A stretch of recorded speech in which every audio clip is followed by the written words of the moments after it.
Today was one of those days that make being a 49ers fan feel like riding a wave of momentum. There's excitement in the air, and not just because of the names being signed. Though, trust me, one of them has a story that's absolutely wild. It's the kind of move you don't see every offseason, and it says a lot about how this front office is thinking, how they're building, and just how seriously they're leaning into a new identity. But hang tight because there's more. Later on, I'll touch on a development that gives this entire offseason an even more promising tone. Right now, though, it's all about these moves, the strategy, and why everything we suspected about the team's direction is being confirmed more and more with every passing week. Let's get into it. First off, welcome to the Bay, Chaz Surratt. This is the move that honestly made me double-take.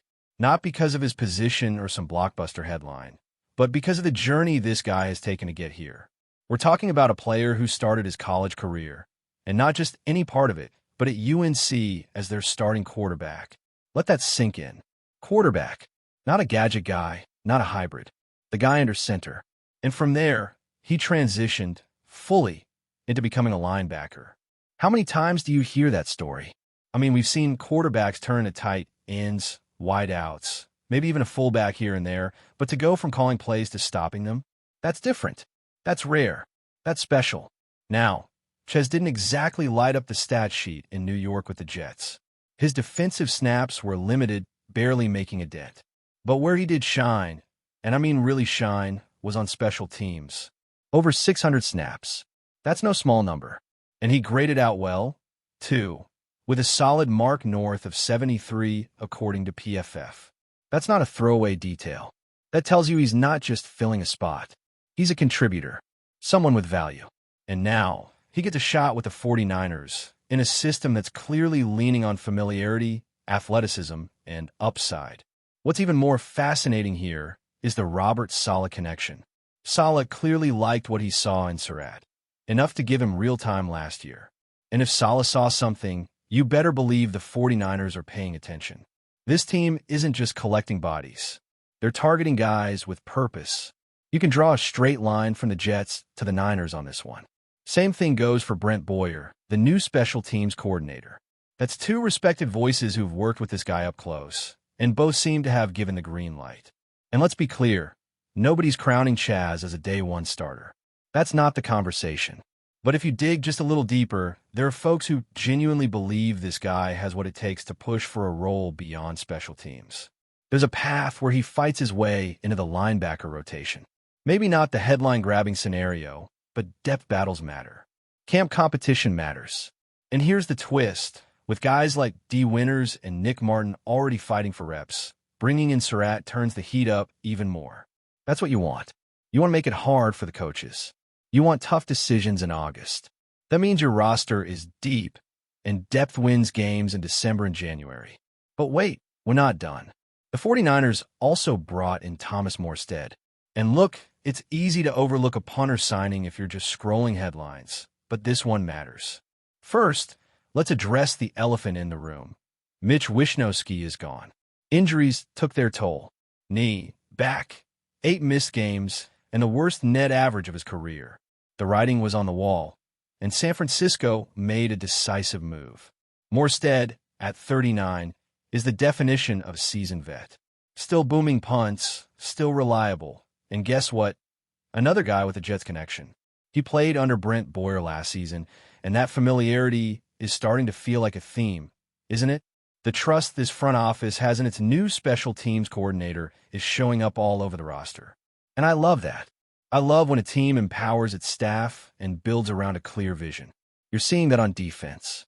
You're seeing that on special teams. 5 straight defensive draft picks. Additions like Morstead. It's all part of the same blueprint. Zoom out for a second and look at the picture being painted here. This isn't just a bunch of one-off moves. This is calculated. This is intentional. Robert Saleh's influence is real. Brent Boyer's voice is loud, and the team is backing it up with action. You're watching a reshaping happen in real time, and it's not subtle. It's happening on the margins and in the core. And while some fans were wringing their hands earlier in the offseason, wondering where the splashy free agents were, the 49ers were out here, stacking smart, strategic pieces. That matters. Now, let's pivot to one last thing before I wrap up this stretch. This one flew a bit under the radar, thanks to all the noise from the roster moves, but it's huge. The 49ers restructured Fred Warner's contract. Sounds simple, right? But the impact? Massive. They lowered his 2025 cap hit by $13 million. That's not just good business. That's elite front office maneuvering. The restructuring included over $16 million in signing bonus and more than $21 million as an option bonus for 2026. The result? San Francisco now sits with roughly $50 to $57 million in projected 2025 cap space, depending on the source you go with. Either way, that's among the best in the league. Let that settle in for a second. The 49ers handed out a huge deal to Brock Purdy. We're talking $265 million, and still came out financially ahead. How? Because of moves like this. Because of early restructures with guys like George Kittle and now Fred Warner.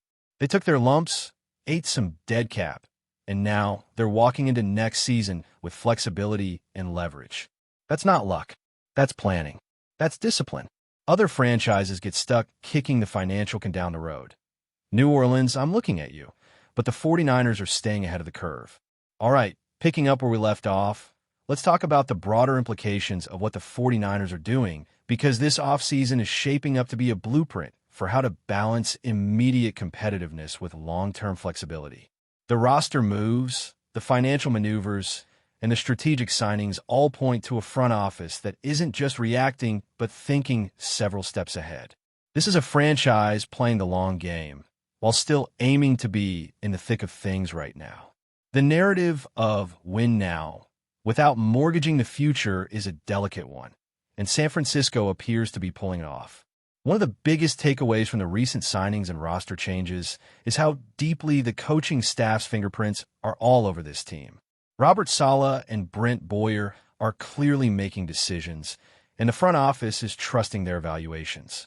This alignment between coaching and management isn't always a given in the NFL.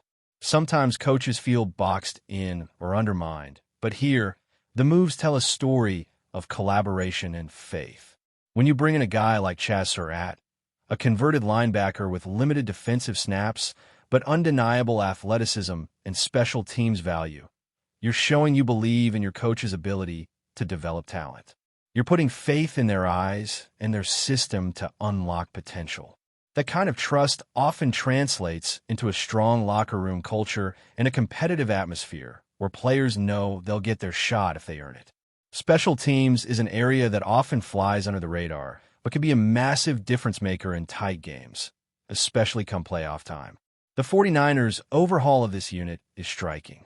Signing Thomas Morstead at this stage of his career is a statement about reliability and experience. Morstead isn't just a veteran. He's one of the best to ever play his position. His ability to control field position, pin opponents deep, and execute under pressure adds a subtle but powerful advantage. Replacing Mitch Wishnowsky, who battled injuries and inconsistency, with someone like Morstead signals the 49ers want zero questions in this phase of the game. When you pair Morstead with a new special teams coordinator like Boyer, who has strong ties to both him and players like Surratt, you see a cohesive strategy taking shape. It's a full-court press on special teams that could pay dividends beyond just punt averages. The defensive emphasis in the draft and free agency also says a lot about the team's identity moving forward. Even with the offensive weapons San Francisco has built, the dynamic skill players, the electric playmakers, the defense is still the backbone. The 5 straight defensive draft picks aren't a coincidence. They're a deliberate move to reinforce depth, upgrade talent, and add competition. This isn't about patchwork fixes. It's about building a sustainable defense that can withstand the rigors of a long NFL season. Depth is key here because injuries happen, and the 49ers want to make sure the drop-off between starters and backups isn't significant. When players like Surratt come in competing for spots against established names like D. Winters and Nick Martin, it pushes everyone to raise their game. Another fascinating aspect of this offseason is the financial strategy that has allowed the 49ers to do all this without falling into the dreaded salary cap trap. Restructuring Fred Warner's deal was critical. It's one of those moves that might not make headlines, but has huge ripple effects. Lowering his cap hit by $13 million for 2025 opens up enormous breathing room. That breathing room gives the team options, whether it's signing additional free agents, extending key players, or rolling money over to the following year. It's a textbook example of smart cap management. Couple that with similar restructures for George Kittle, and you start to see how the front office is juggling pieces to create flexibility while keeping a competitive core intact. The Brock Purdy contract is another piece of this financial puzzle. On paper, a $265 million deal looks enormous, but the structure of the contract is designed to protect the team's interests. There are no guarantees this will all be paid out as is. It's layered with bonuses, incentives, and team options that give the 49ers control. That's a smart way to lock in a promising young quarterback while maintaining future flexibility. This kind of deal structure is becoming more common across the league, but San Francisco's approach stands out because it balances security for the player with prudence for the team. It's a win-win if Purdy continues to develop and lead the team effectively. When you add it all together, the cap space, which could be as high as $50 to $57 million depending on how you look at it, is a huge asset. It's not just about having money. It's about what that money represents: opportunity. The 49ers could use that cap space to address remaining holes on the roster, like perhaps adding a wide receiver or shoring up depth in other key areas. Or they could choose to roll a significant portion of it into the next season, setting themselves up to be aggressive again when the market opens in 2026. Either way, it's an enviable position to be in, especially considering where the team started just a few months ago.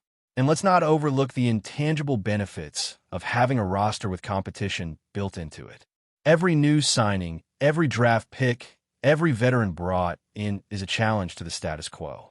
That culture of competition keeps players sharp and motivated. Nick Martin and Dee Winters aren't guaranteed starters just because they had the job last year. They have to fight for their spots, and that's exactly how it should be in a team with championship aspirations. It's also important for younger players who can learn from experienced guys like Morstead or even Surratt, who's walking an unusual but inspiring path to making it in the NFL. Looking ahead, the open practice schedule for tomorrow is going to be a critical moment for fans and analysts alike. So, in the end, today's announcements and the wider offseason moves signal something bigger than just player transactions.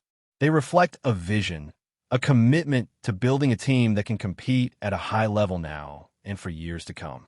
The 49ers are setting themselves up for sustained success, blending smart financial decisions, savvy personnel moves, and strong coaching leadership. And as fans, that's exactly the kind of story we want to follow. The pieces are falling into place, the excitement is building, and it feels like this season could be a special one. But before we dive in, don't forget to subscribe to 49ers Zone and hit the like button on this video. Your support helps us keep bringing you the latest updates on the San Francisco 49ers. And don't forget to share your thoughts on the news in the comments below. In a stunning twist that has sent shockwaves throughout the NFL, rumors are swirling that the San Francisco 49ers have made a jaw-dropping offer to acquire superstar quarterback Patrick Mahomes. The league is buzzing with speculation as one of its most iconic franchises appears poised to attempt a blockbuster move that could reshape the entire NFL landscape. The buzz started quietly, but has quickly escalated into a full-blown frenzy among fans, analysts, and insiders. According to multiple unconfirmed sources, the 49ers are prepared to put together an unprecedented package to lure Mahomes away from the Kansas City Chiefs, the team with which he has become synonymous over the past decade. The potential trade would mark one of the most significant quarterback moves in recent history, challenging the NFL's status quo and potentially shifting the balance of power. Patrick Mahomes, already a two-time Super Bowl champion and league MVP, is widely regarded as one of the greatest talents of his generation. His dynamic playmaking ability and leadership have made the Chiefs perennial contenders and a nightmare for defenses across the league. For the 49ers, who have been on the cusp of glory but have struggled to find a long-term franchise quarterback, this rumored offer could represent a bold attempt to seize their window of opportunity. Sources hint that the 49ers' proposal includes a mix of high-value draft picks and promising young talent, possibly involving key players that would underline their commitment to Mahomes as the cornerstone of their future. If true, this would demonstrate a level of aggressive front office strategy rarely seen, signaling the 49ers' determination to build a championship-caliber team around one of the NFL's brightest stars. The NFL community is divided. Some pundits argue that such a trade could disrupt the Chiefs' dominance in the AFC and ignite a fierce rivalry between two West Coast powerhouses. Others caution that the Chiefs would be unlikely to part with Mahomes, whose value is near untouchable given his contract and performance level. Still, the very existence of these rumors has ignited intense debate about the future of both franchises. This potential deal raises questions about the NFL's evolving quarterback market and the increasing willingness of teams to make bold moves to secure their franchise's futures. While trades of this magnitude are rare, the ever-changing landscape of the league means nothing can be ruled out. For now, the NFL world watches closely as the 49ers' alleged offer for Patrick Mahomes fuels speculation and anticipation. Could this be the start of a seismic shift in the league's power dynamics, or just another tantalizing rumor destined to fade? Only time will tell, but one thing is certain. The NFL is on edge, and the drama is far from over. That's it for this update. If you enjoyed the video and want to keep receiving exclusive news about the San Francisco 49ers, make sure to subscribe to 49ers Zone and give this video a like. We always look forward to hearing your comments and opinions. See you in the next video.